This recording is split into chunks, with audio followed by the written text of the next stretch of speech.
All right. Well, we will go ahead and begin. Thank you so much for being here this morning for our second Sunday Dharma series. If any of you are new to, or this is your first time attending these monthly sessions that we hold with kind of renowned teachers that we like to be in conversation with, welcome or welcome back. So this is a fundraiser for the Insight Meditation community of Washington, D.C. And we really appreciate your donations to be here. We always have that option to attend these sessions for free, and we will maintain that till the end of time. And so we especially want to thank the folks who took the time to make a donation. After the session, you will be receiving a recording of our conversation today and another opportunity to donate if you didn't get a chance to on the way in. So I'm Trisha Stotler, and I'm a teacher with IMCW and also the executive director of programs.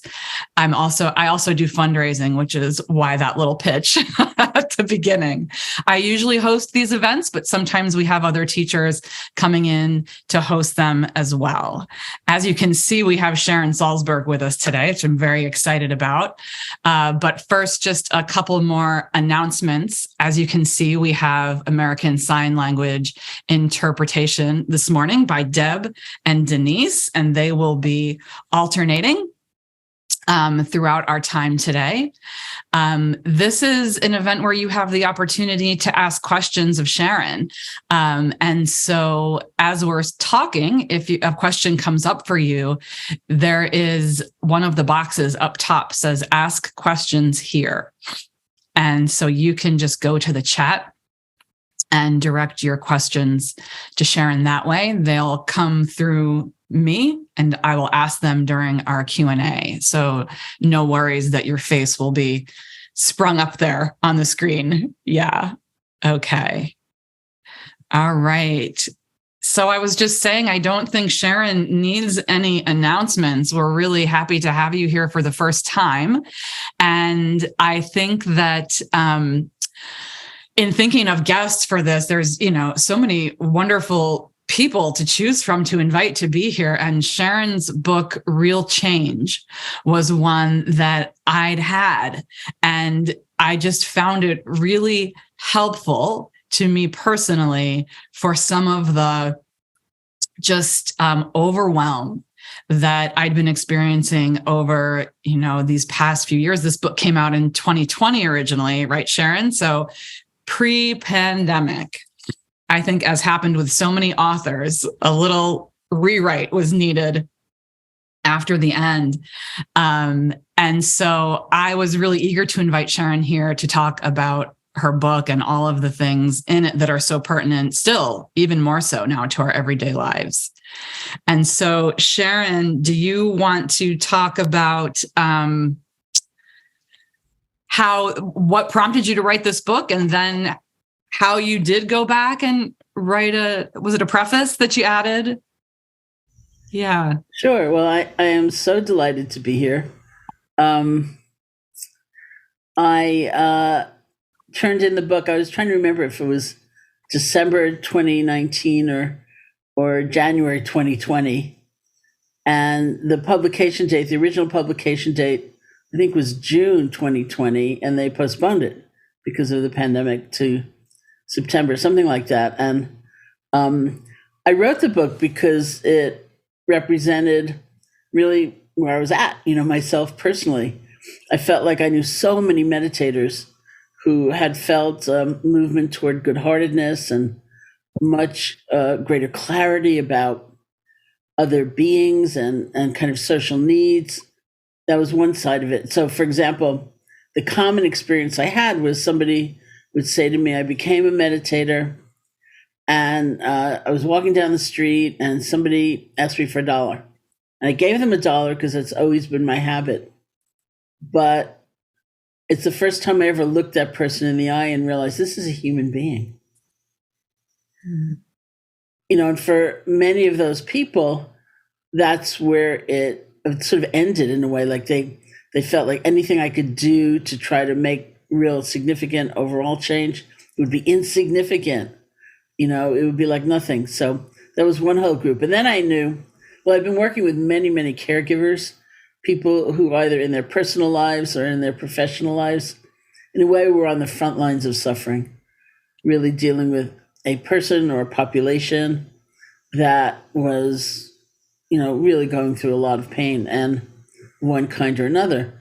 And I was watching these incredibly caring people burn out so often, not because of a lack of compassion by any means or lack of empathy, but because of some other things, like incredible expectations they were placing on themselves, like no limits whatsoever. I can do everything. So I felt like, okay, here are these two populations, and they could really almost like learn from one another, about, even if you do a little bit, it makes a difference. And here are some contemplative tools you might consider that would help create a different balance. And so I wrote the book really for all those beings. And then, of course, the pandemic happened, and for many, lockdown, including me. And there was just this moment when a friend of mine was reading the book, the manuscript, and he said to me, I really like it, but I kept reading those examples and thinking, that's what made you anxious? Wait till you see what's coming. So that's when I went to the publisher and I said, would it be okay if I wrote a preface to kind of ground the things I wrote in current reality? Mm-hmm, mm-hmm. Yes. And the post-COVID preface, one of the lines that stood out to me was when you said, look for what is whole, integrated, undamaged, even in the face of devastating loss. Just having that to tap into, to remember, even when everything just seems so out of control and on such a global scale. So everyone was kind of in the same boat. So it's like everyone's bottom was out. Yeah. And I mean, could you talk a little bit about how this practice is about turning toward our pain? I mean, you mentioned somewhere in the book, maybe it's the preface, that sometimes people get the idea that this meditation practice or even, mindfulness is a way of kind of coming quickly to some kind of equanimity, and that it's really kind of the opposite of what it's about. Well, I guess it depends on how you define equanimity, because I think a lot of people engage in something like meditation, or they think about engaging in it, thinking that it would be an immediate relief of all suffering and that there'll be tremendous, boundless peace and maybe a little bliss shimmering on the side, And the fact that it isn't so, or isn't certainly not so quickly, can be very disappointing for people. So, well, the overriding question for me in writing that preface was, what's still true? Mm-hmm. Like in the midst of this enormous upheaval, and for many people, tremendous loss of one kind or another, either a person or a situation or a lifestyle, or, what's still true? And that really brought me back to, what am I relying on? What am I counting on throughout all of this that can hold me up? And I realized that a lot of that was my meditation practice. A tremendous amount was my own meditation practice and the tools I'd learned and the skills I'd learned, and some of the principles that are also involved in that kind of perspective on things, like life is a series of pleasure and pain. It just is. And it's not because you've done something wrong that something hurts. And this is one of my big things, actually, like people, especially, in kind of a new agey way, might say, if I had a better attitude, it wouldn't hurt, or I should be beyond this. After all, it shouldn't be affecting me in this way. And so one of my mottos is, some things just hurt. Some things just hurt. And it's not because you've done something wrong, and it's not because you have the wrong way of thinking. It just hurts. But what we don't need is extra suffering. The ways we might be going through something, and then we add a sense of isolation. It's only me who could ever experience something like this, or this is who I really am, permanent, solid, unchanging. Everything else was an illusion, but this is real. All the ways we just add to what is already difficult. And I had learned, through the meditative techniques, that we can open to pleasure and pain in a different way. And that's the whole point. Not to erase some experience and hold on to the others, but to really, it was like creating the environment around the experiences, or you could say the holding environment. That's where our work is. And therefore, something really painful may arise, but we aren't necessarily adding all that stuff, thereby compounding it and holding it so alone and all of that. And so that is absolutely doable, and it doesn't take remedial work to get there. But it's hard to believe, that that's really what our practice is. Yeah.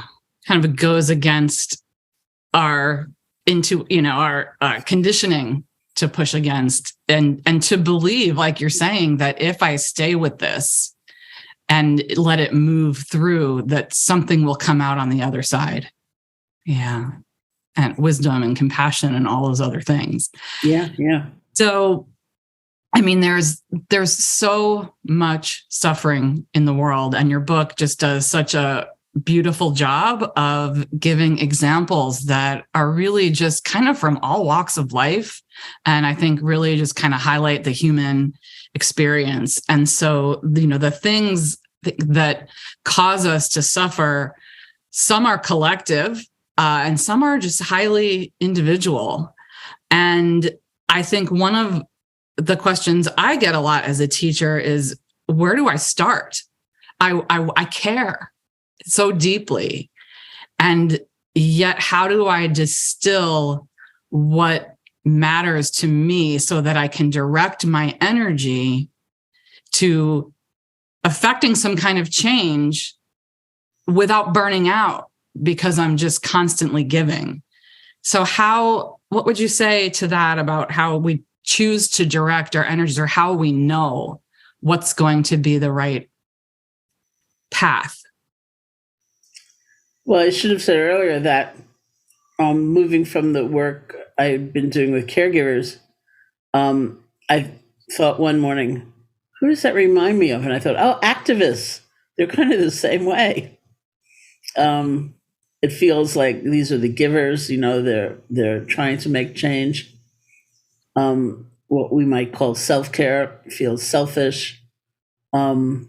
Huge empathy often, and caring about people, but all kind of distortions of compassion in a way, like feeling like you have to be the savior, or feeling like the expectations are limitless, and therefore you should be as well. And so it comes down to equanimity, which can be defined as balance, not wiping out painful states or pleasant states, but kind of a balanced perspective about things. So equanimity is like the voice of wisdom, even if it's not termed that. It's when we have perspective on something. Okay, this isn't going to last, and it hurts right now. Both are true. And so we bring equanimity into that kind of situation of caring and wanting to do something and not knowing what to do. Maybe through making sure we, in effect, do some loving kindness practice for ourselves as well as for someone else, or develop engender compassion for ourselves as well as for someone else, or reminding ourselves of the truth of things. Like, I'm not in charge of the universe. I will do everything I can to try to make a difference, and it's not up to me. in modern terms, we would say not being codependent. I once was with a group of people, and I said, if I were in charge of the universe, if only I were in charge of the universe, it would be a lot better a world. And someone in the group challenged me. They said, are you sure? And I thought about it for a moment, and then I said, I am really sure. It would be so much better, but it's not that way that I am going to be in control. Thus far, no one has invented, as far as I know, the remote control we can implant in someone else's brain, or the chip we can implant in someone else's brain while we're holding the remote control. And we can kind of say, cheer up, like, isn't it like that? If only, Sharon, if only. If only. I wish some people had an off switch. Exactly. Like, rest, just take a break. Not just a remote control, but like temporary off. Yeah. That's a great idea. Flip back on. Yeah. So that's a big part of it. And then in terms of like finding one's passion, I think something I've seen for myself is that I have to give myself permission to not be like kind of passionately, actively engaged with everything. In terms of not just the personal, one-on-one, trying to help people have a better day, even if I don't know them, like at work or something like that, as well as personal relationships in the kind of bigger sense of society. I realize I have to focus, in some way and care about everything else, but it's not going to be the same. And that's where my energy could best be used. Mm-hmm. Mm-hmm. Yeah. That's reminding me of something happened once. It was actually a group of teachers that were coming together for a meeting. And I had just read an article about these elephants in Africa. Their watering hole had been poisoned with cyanide. And like 50 to 100 elephants had just immediately died. And I was so overwhelmed with grief by that. And so I was standing up and telling people about that and how I just was at a loss for what to possibly do and just feeling really tearful. And another teacher stood up who I didn't know, but who was familiar with the work that I like to do with perpetrators of violent crime. And she said, listen, I could never do what you like to do, but I work for the World Wildlife Fund. So I've got the elephants if you have those people. And we both just kind of smiled because we cared about the world and everything, but there's just not the bandwidth. And sometimes I feel like if everyone could just stand up and say, I'm working on this, we might feel like our load lighten a little bit. Oh, that story just kind of came to my mind. So yeah, how to hone your skills and your passion. Yeah, thank you. So I'm kind of, as I was going through the book, I had so many notes going on, and I really encourage everyone. Here it is, little paperback, Real Change. Mindfulness to Heal Ourselves and the World is the subtitle there.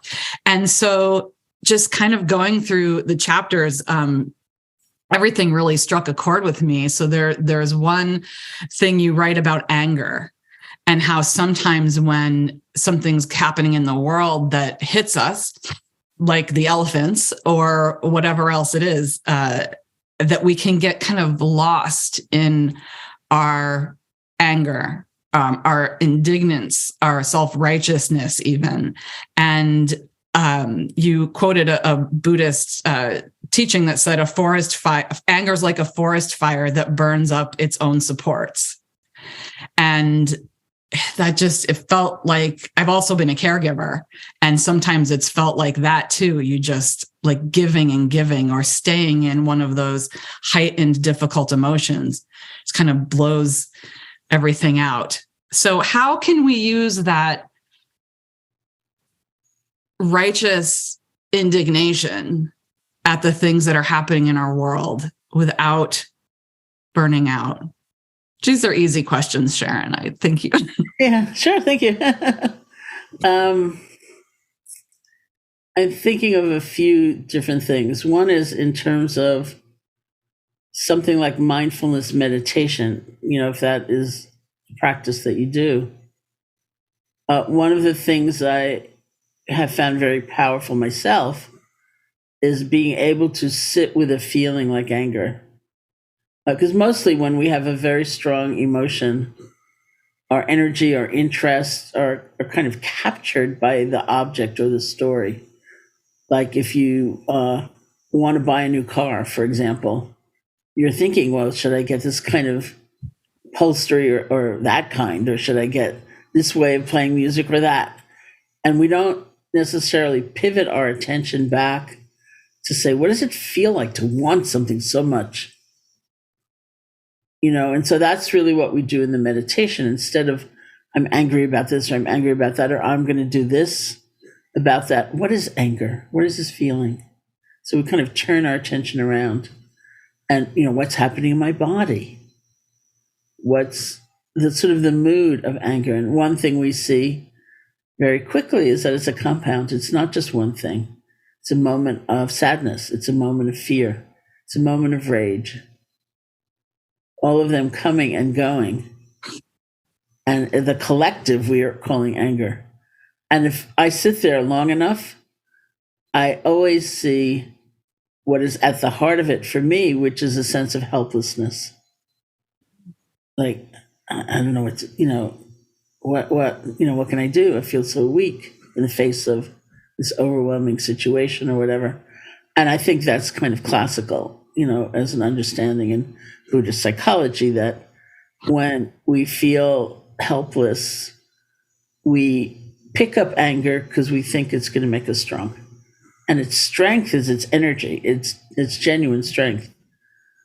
But what are the detriments, So anyway, so when I get to that place of helplessness, that's my clue. Do something, do anything. It can seem so petty. It can seem so negligible, so small, doesn't matter. That's incorporating all of that, the anger, the sadness, the fear, and it's turning the helplessness around. So that's something I've found really, really useful.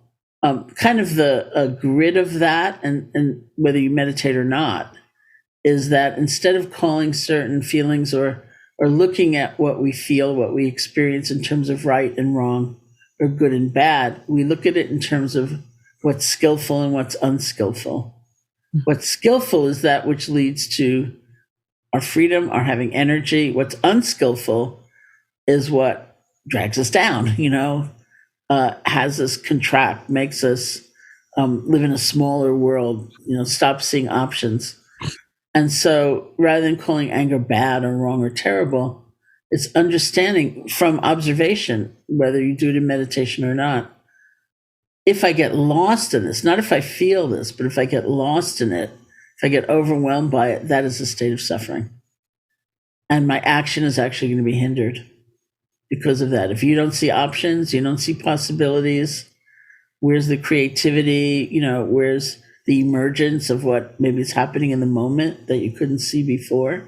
You still can't see it because you're all wrapped up in that state. So it's not because it's wrong to feel. I think we have to allow every feeling to be there. But because if we take it to heart, if we're overwhelmed by it, if we're defined by it, it's not going to help us. It's not going to help anybody else. And so when the anger arises, sometimes that's a clue to like, yes, there's something I feel is really wrong here. Let me sit with this a bit, and see what might be. I used to say a lot, I don't know if it's even relevant anymore. Back in the old days of email, like the original days of email, if you were using the same platform as the person you sent an email to and you regretted it, there used to be this button called unsend, and it's like something, and they hadn't read it, so something magical would like reach into their computer and pull it back.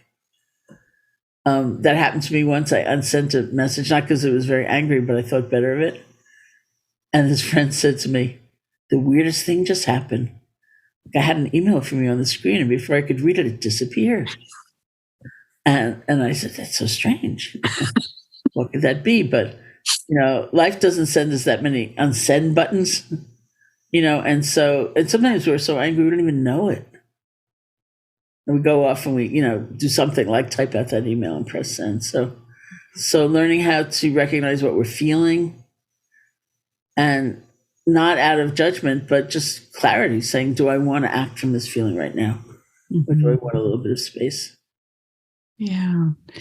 Yeah. And just kind of reflecting on some of the examples that you use in the book, sometimes there's an anger that doesn't have an object, that it's just to so many things. And other times it clearly does, violence in the country, the world. And it struck me as I was reading that how often when this anger comes up and we don't see it clearly or do the questioning, the inquiry that you were talking about, how it causes us to feel separate. I'm over here angry, or maybe even self-righteous, or I know. And then there's these people I'm angry at. And it can just immediately cause this separation and othering and isolation. And so how so much of that going on in the world, like even people we might think are clearly wrong, right? We're feeling really righteous about it. So how do we keep them in the circle of love and kindness, even when we're really angry? Well, I think it goes back to motivation, kind of our essential motivation, because I think sometimes people are really wrong. I don't think all views are equal. I think some views are incredibly harmful. They're denigrating of others or oneself, but that doesn't mean kind of condemning, or being contemptuous of the person who's holding them. And, realizing I have this conviction, or this is really different. It's always good, of course, to also listen and just see what might arise. Maybe they're saying something a little bit different, or maybe I'm holding on to my view a little too tightly. That certainly happens. But, apart from that, I don't think the point is to let go of that very strong feeling, like this is just wrong. Mm-hmm. But at the same time, we don't have to reject that person. A person may be bigger than that one view, which we all are, or there's a kind of compassion that can come. It reminds me of when we do loving kindness practice in certain styles. There are many ways of doing it as a meditative technique. The way I was taught was to use phrases, to silently repeat certain phrases, like almost a kind of blessing or gift giving. May you be happy, may you be peaceful, and so on. And what just came to my mind was a man who came to me, and he wanted to do loving kindness for his previously abusive mother from when he was a child. And so first of all, he wasn't being forced. He wanted to do this. And he said the only phrase he could use was maybe free of hatred. Maybe free of hatred. And that was kind of the offering, the gift that he could genuinely wish on her. And when we do loving kindness practice as a meditation, the measure of whether it's working is not some great rush of enormous blissful feeling. Is if you can do it, if you can actually do it, that's the measure. And that was how he could do it. So sometimes there are people, and you just think, wow, to sort of choose that much disconnection or othering, in a precious, fragile life, and that's how you're living it, like that doesn't look that attractive. And so you do have a kind of compassion in those cases. Yeah. Yeah. It seems to be like the constant work of the practice is, not putting people on the other side of the wall of that loving kindness practice. Yeah, for sure. For sure. Thank you. So you talk also a lot about the grief that's associated with the losses that we've all incurred, whether it's losses of loved ones to physical death, either from COVID or illness, tragedy. Again, if we're looking around our world as we speak, we've got just so much grief for the world. We're thinking of the people in Turkey and Syria and around our own country. And so this chapter was really rich for me because it talks both about, I quoted this and now I'm trying to remember without looking in the book if it was you or you were quoting someone else. And I think it was someone else that said grief is love for what's been lost. And so connecting grief with love was a really helpful way of kind of holding that. And then there's also the grief of moral injury. And I think what you called vicarious trauma, the witnessing over and over again of all of these kind of tragic events that are happening in our world. And yeah, I wondered if you could just say a few words about that and how that's a part of change, coping with the constant changing nature of everything. Yeah, it was someone else who said that, and it was very important for me as well when I heard it, that basically grief is love that doesn't have its normal place of landing. The person's not here, or the way of life is not here, the change is not here. There was a moment when we were in beginning lockdown, and I was here in Barre, Massachusetts, which is where I am now. And it just, it struck me that, maybe I wrote a completely irrelevant book, because I turned it in before any of that happened. And when I went back and looked at it, I thought, thank goodness there's all that grief in there, because it's so much a part of life. It's been so much a part of my own life. And so it didn't take a pandemic and a lockdown to know that. So I was really hoping that it could be helpful, for people, even in those extreme circumstances. And that had been very helpful for me when I heard it or read it, that basically grief is love that doesn't have the normal place to land. And it could be not that something is gone, but it's fading. You look at the planet and you think, well, yeah, so much is changing in not a good way. And there's so many things. And yet, here too is another instance where one of the most corrosive things is isolation, sense that it's only me, instead of realizing this is a collective, we're sharing in this, and that it is an interdependent universe, and we can find one another in loss, actually. And to know that that's the birth of really tremendous compassion, because it's compassion that doesn't require something to be there, like a particular sorrow or tribulation. It's understanding the vulnerability we all have and that we all share.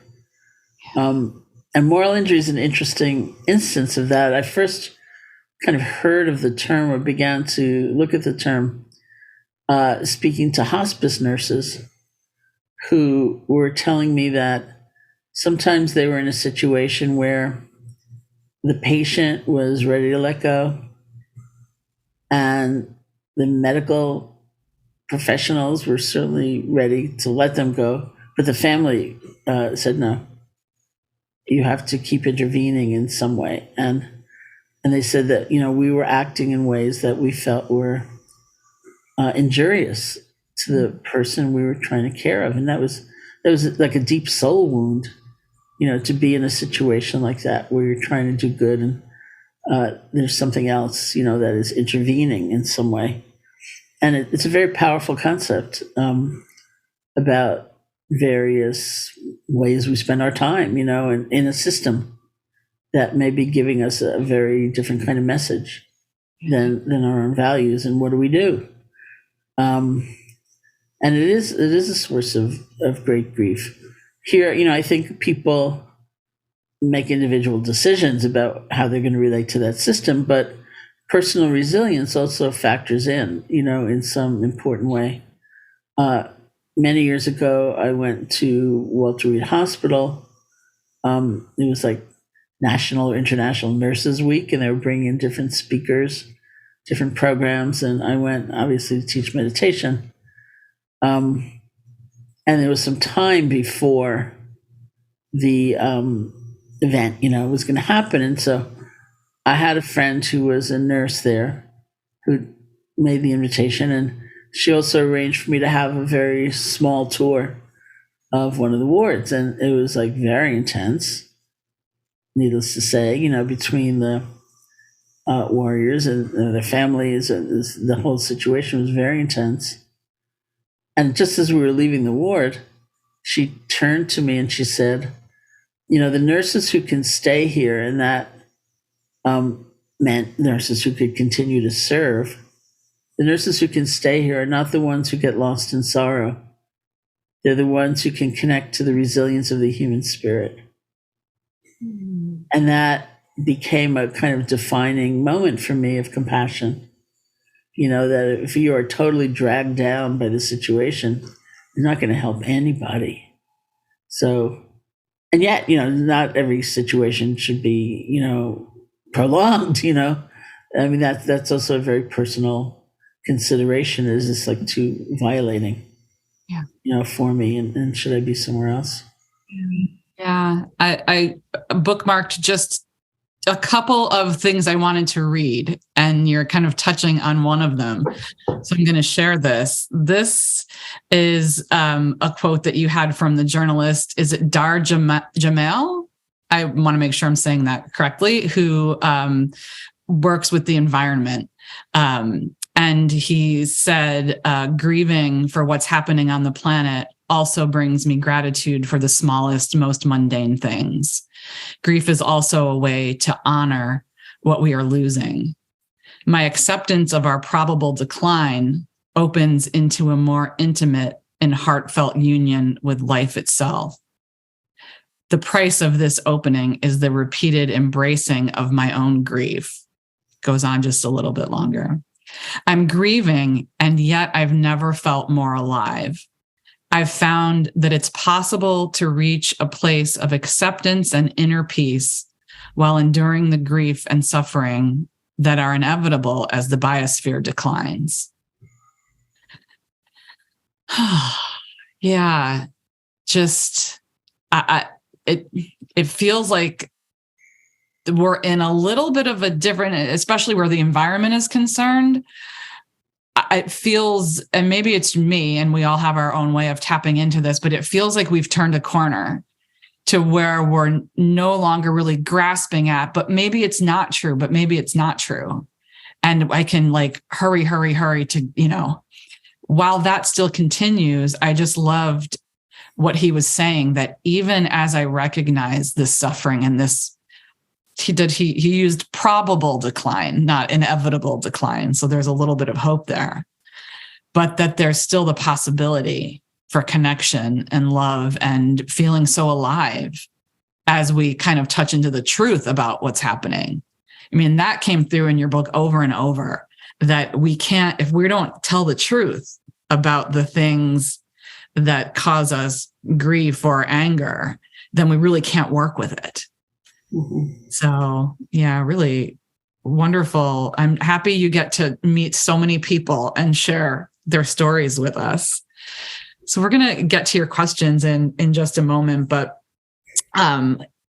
you talk about, it's not all bad news in this book. It's like we come out of this into tapping into, how do we tap into joy? How do we find something that's going to sustain us through this? Even as the journalist, like the journalist was saying, how can we use the stuff that's true without having to be Pollyanna in order to prop ourselves up artificially? Resilience. Yeah. Big piece of it. Yeah. I mean, I would ask myself, I still ask myself that question that I asked in writing the preface, which is, what's still true? What's holding me up? Because sometimes we're busy, we're responsible, we're in a hurry, and we forget. Like one of the programs I was involved in, and Trisha, I'd love to talk to you sometime about your work as well, because I started sort of my caregiver journey with frontline workers in domestic violence shelters. And we never, as a program, moved on to, say, perpetrators.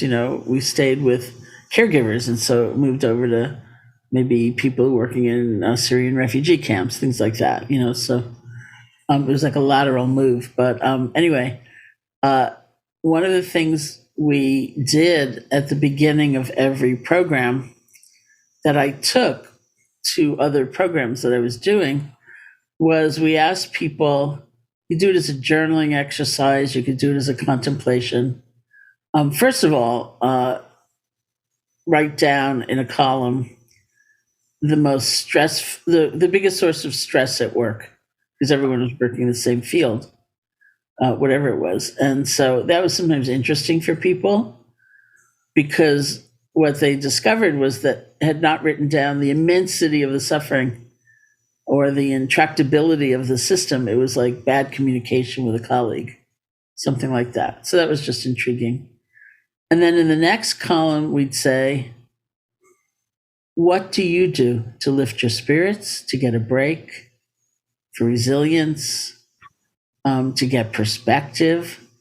What do you do? And people wrote down all kinds of things. I think in 4 years, everybody wrote down, listen to music. And it was some different kind of music, usually. Some people had a very strong faith tradition, and they would put that down. Some people wrote down things like, I drink a lot, and or I get out in nature. That was a very common one. And then in the next column, the last column, we asked people to look back at what they had just written down and say, how do you feel about it? And the people who had written down, I drink a lot, would often, I mean, you don't have to disclose what you're saying or writing, but those who chose to, they would often say, that's a problem, seeing it there, that could be a problem. And that was just the most interesting time. Like one person, when I took the exercise to this other group I was working with, military caregivers, chaplains and medics and people like that, one person wrote down, I get out in nature, I kayak, it's like, it changes everything. And then they wrote down, I haven't done that in about 7 years. And you think, oh, well, look at that, maybe it's time, to pick it up again. Like sometimes we know what has helped us in the past, and we have to remember it's okay, first of all, to do it. It's not selfish. And second of all, make the time for it. It will affect everything. And so I think that becomes an important exercise going forward. And maybe especially the permission part, can be a difficulty for people, but it's really important. Yeah. Thank you. Well, you're segueing a little bit. I'm going to close here and we're going to start taking questions. But to the other quote that I have, which is actually a quote from the Buddha, from the texts, your title is Crossing the Flood of Suffering. And I love this piece, so I'm going to read it to finish here. So, referring to the flood of suffering, someone once asked the Buddha, how did you, Lord Buddha, cross the flood? And the Buddha replied, without lingering, friend, and without hurrying across the flood. But then the question came, but how did you, without lingering, without hurrying, cross the flood? And the Buddha replied, friend, when I lingered, I sank. And when I hurried, I was swept away. So not lingering, not hurrying, I crossed the flood. And it kind of buoyed me a little bit, not lingering, not hurrying. Like, how do we kind of check in with ourselves to see how we're coping with all this change that's happening? All right. So we had a pre-submitted question here that is from, I think it's Jamie Glasser, whose 65th birthday is today. So Jamie asks, how do you maintain a close relationship with those you love, your family, for example? Basically what she's saying, who don't have this practice, who don't have any inquiry and maybe have unhealthy outlooks. How do you balance full acceptance of them in the moment, have compassion while still setting healthy boundaries for yourself? I get this question. This is probably the most popular question I think I ever get. So I'm going to pass it to you. Sure. I get that question a lot too. Not an easy one. Yeah. It's a great question, and happy birthday, by the way. I think, as I was really trying to explore loving kindness and compassion, I came to realize that it doesn't dictate any certain action. Like you've got to appear every Sunday dinner or something like that. Or you have to be in the same room with somebody in a kind of reconciliation. And people have asked me outrageous questions like, this person did this. Do I really have to go visit them in jail? Whatever. And the answer is no, because loving kindness and compassion are states of the heart. Mm-hmm. And we wanted that freedom because, otherwise somebody is really occupying our aliveness with their actions. They've taken over in some way. As somebody said once, I think it might be an AA saying, after a long bout of obsessing about someone else's faults and, their wrong views and their problems and whatever, he said, I think I let them live rent-free in my brain for too long. Mm-hmm. We want that freedom. It's a better way of living. So to have some understanding, to have some loving kindness, to have some compassion, and yet that does not mean you've got to show up physically. You have to say yes. We know there's such a thing as tough love. We know there's such a thing as fierce compassion, and your discernment might be not to go that far, but to find those boundaries and to not be upset about having boundaries. Mm-hmm. And saying, this is what I feel I can do, and do it. I think the first part, the kind of interior work to be free and to really have compassion, I think that's essential. And it's not that easy either. But it gets much harder when it gets tied up. The thought that then I have to, right, let them move back in, or, give them money, or I have to show up physically in some way. You don't, actually. That's not a question of loving kindness or compassion or not. That's a question of discernment, of understanding, of wisdom. And, I even have a friend who once was working with the Dalai Lama on some project, and she asked him, because she'd gotten a request from her very kind of disturbed mother to see her, and here, he is like the symbol of love and compassion, and he heard the story, and he said to her, you should offer your mother a tremendous amount of love and compassion from a distance. He said, it's not safe. So if someone had started that, telling me that story, I would never have thought that was the ending. I just would have made the assumption, like, of course he's going to say, and he didn't. So that's very interesting. Yeah. Thank you. skillful boundaries for sure. Yeah. Let's see. Jen has a question about using neutral experiences. So her question is, can you explain how using neutral experiences have been transformative for you? Can you describe when you experience either neutral, either pleasant or unpleasant? How's that transformed your experience? I have two answers to that. One is through mindfulness and a neutral experience, which is your actual question. The other is the neutral person in loving kindness, because that's actually my favorite of all. So I'll start there. Neutral means, in the context of relationship, somebody we don't especially like or dislike. You could say their appearance or the thought of them does not, bring us great joy or some sense of distress at all. They're just kind of there. So it's like a stranger, somebody we don't really know usually.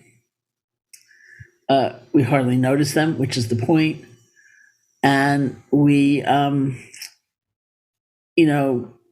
don't like stop and sort of take them in more fully because we're just not interested in them, kind of indifferent. And so I found that so fascinating because many of us have a lot of neutral people in our lives. Somebody who plays some role, you see them now and then in the supermarket working or something, or the gas station or wherever it might be, but you don't really know them. And the problem is, in many ways, because we don't pay any attention. We look through people instead of at them.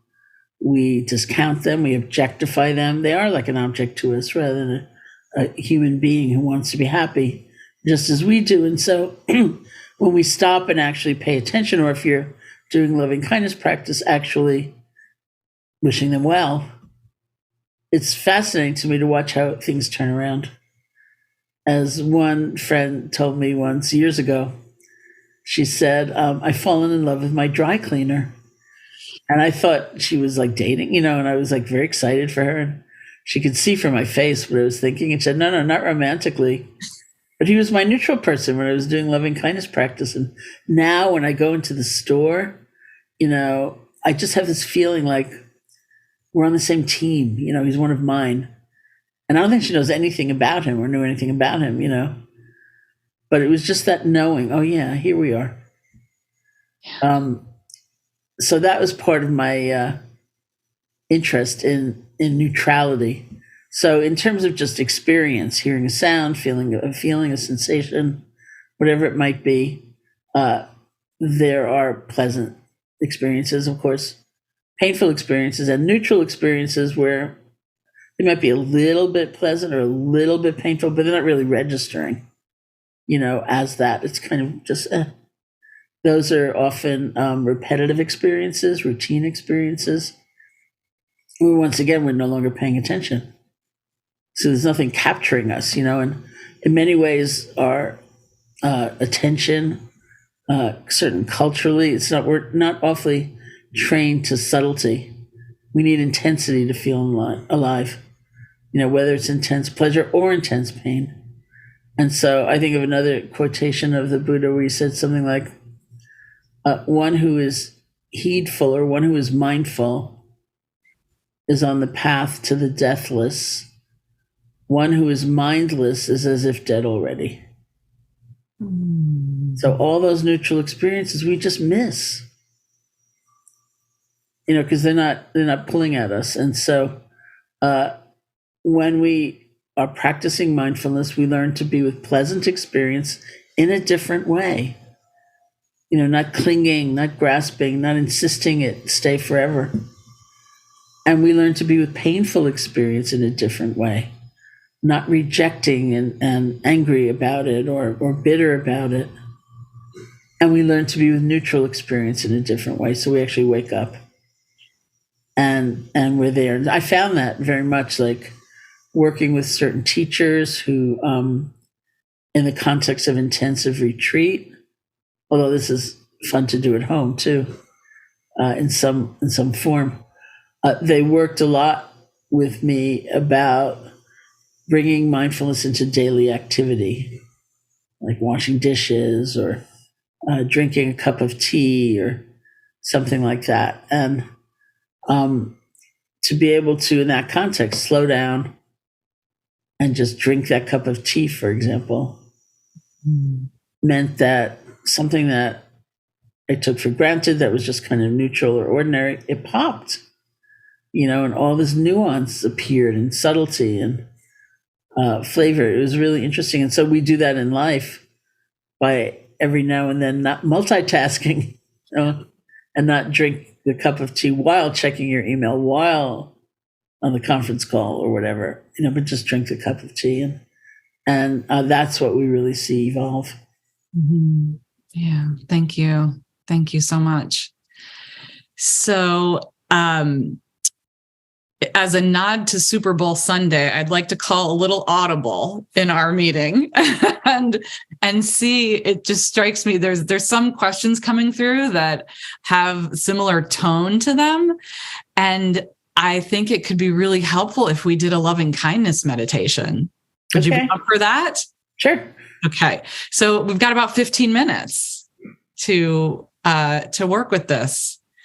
Yeah, thank you. I think it would really help, actually, a lot of the questions that are even coming through. All right. Okay. So let me hand it over to you. Thank you, Sharon. All right, great. Thank you. So as I said, as I teach loving kindness meditation, some of you are very familiar with this. Some perhaps it's new for. We rest our attention on the silent repetition of certain phrases. So rather than the feeling of the breath or another mindfulness object, we repeat the phrases. It's an offering. It's gift giving. And we offer it to different beings. I say beings because it could be a puppy. It doesn't have to be a person, for example. And classically, we begin that offering to ourselves. And we end with all beings everywhere. And there's a rotation that we go through. But in a short sitting, relatively short sitting, we don't have time to do the entire rotation. So it could be anything really. And at home, if you're doing it at home, usually we'd suggest start with yourself, see if you can end with all beings everywhere, all of life. And what you do in the middle is very situational. Like maybe you have a friend graduating, or the child is graduating. You want to offer loving kindness to them, or you have a friend having surgery. You want to offer loving kindness to them, or you're going to the dry cleaner and your dry cleaner has been the person that you're a neutral person. So, it's very creative. It's very open. The phrases need to be big enough so we can make that offering to ourselves and to others. And sometimes, like in the case of the man I mentioned, the phrases need to change, and that's fine. But you don't want to change them constantly because you'll always be thinking, what about you? What about you? So concentration is really deepened through simplicity. So if you have basically phrases you can use, and then change them when it really needs to change only, that would be good. You don't have to struggle to have a certain feeling or emotion, truly. The power of the practice comes from the complete wholehearted gathering of all of our attention behind one phrase at a time. And like any meditation practice, the skill is when you're distracted, when you're lost, when you fall asleep, which will happen, at least some of the above, you can let go gently and simply return without judgment, without berating yourself, and so on. So we let go and we start again. Okay, so some of you have a loving kindness practice. You have phrases you use. Please keep using them. I'm going to suggest some phrases that if you've not done this before, I suggest you use it for this one time. So you're not sitting here just trying to think of phrases.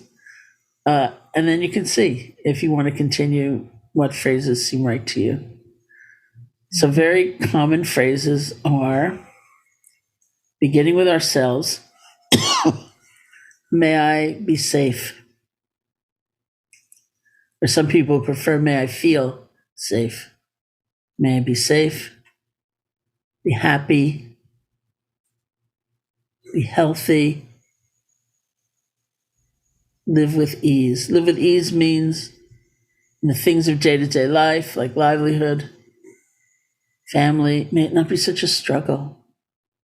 May I live with ease. May I be safe, be happy, be healthy, live with ease.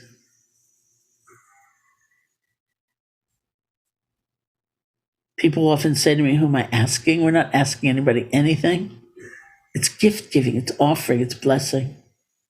And we are the first recipient.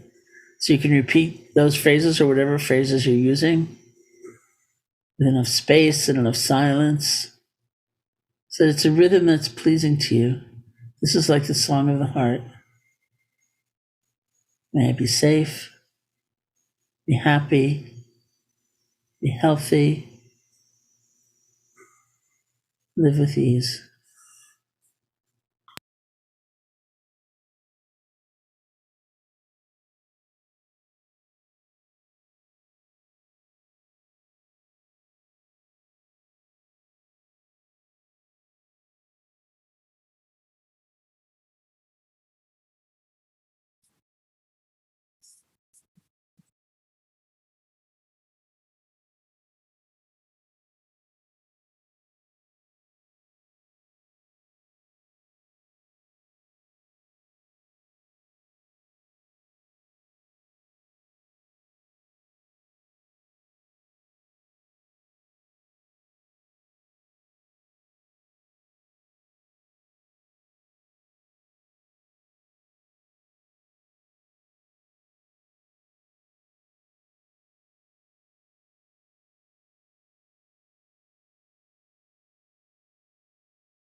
It's always amazed me that no matter where our attention goes, or for however long, we can always let go and start again.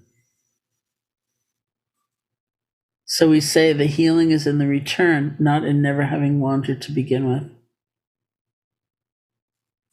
It's okay.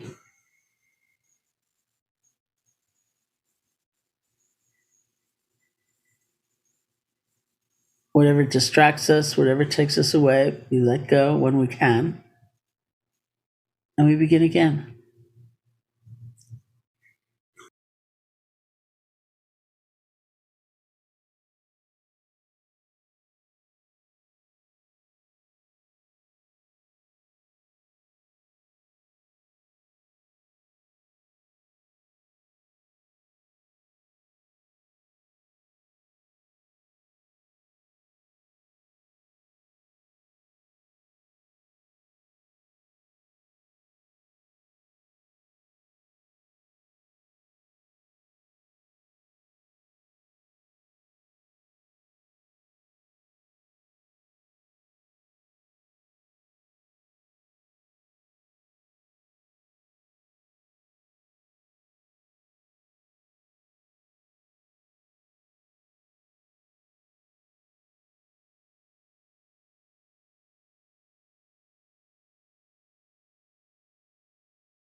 And see if you can call to mind someone who has helped you.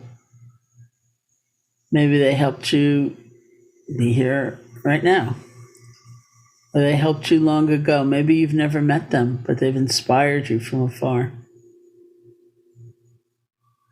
It's like an embodiment of love for you. The texts say, this is the one whom when you think of them, you smile.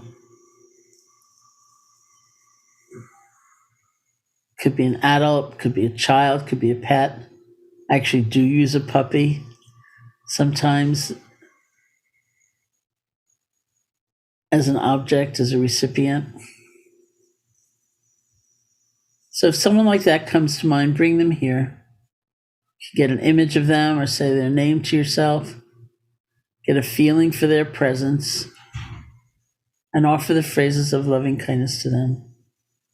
May you be safe, be happy, be healthy, live with ease, or whatever phrases you're using. And even if the words don't seem absolutely perfect, it's okay, as long as it's not a struggle. Because they're carrying the energy of the heart, and so they're serving us.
And then someone that you know is struggling right now.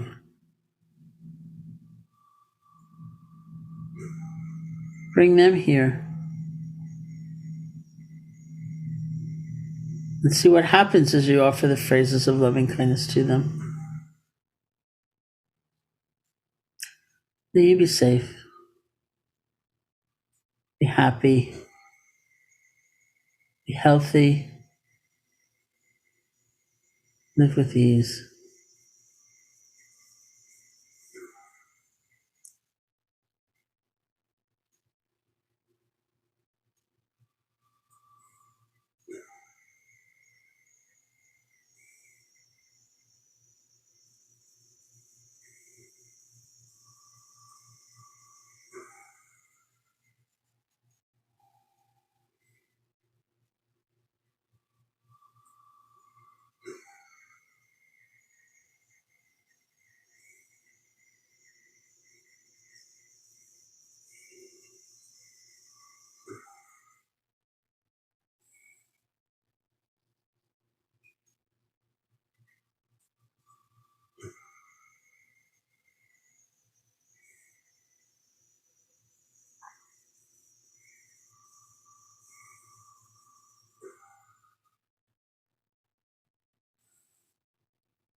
And then just whoever comes to mind, let's open it up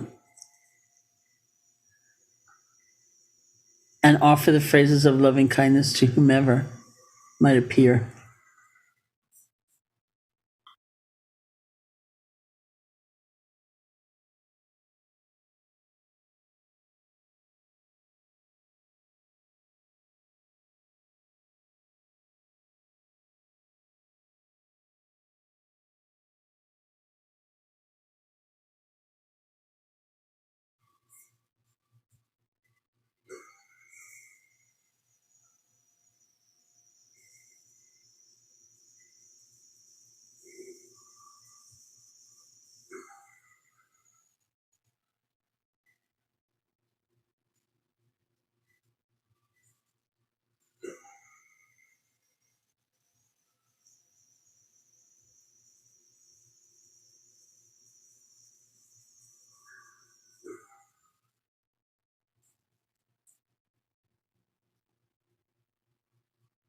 And then just to conclude, all beings everywhere, all people, all creatures, all those in existence, may all be safe, happy, be healthy, live with ease.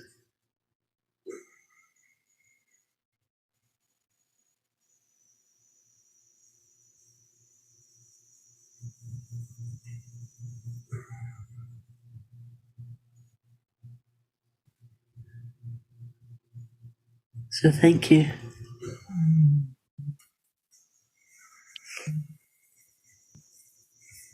Thank you, Sharon. Really nice way to close what I'll call part one of our conversation, because Sharon will be coming back in March. So you can also register to be part of that conversation on what'll be grounded around, I guess, your newest book. Is it April that it's coming out? It's coming out April 11th, yeah. Called Real Life. Yeah. Yeah. So more from Sharon next month. And I want to thank everyone for being with us today. It always feels so uplifting for me to get on screen with, hundreds of people who are all kind of holding the same aspiration to suffer less and cause less suffering in the world. So many, many blessings to you all. And you will be receiving this recording shortly. The last book name again is Real Life. Sorry, that just popped up in the chat. So you'll receive the recording of this call and also another opportunity to make a donation if you have not already. Again, we really appreciate it. It helps us to keep this series going.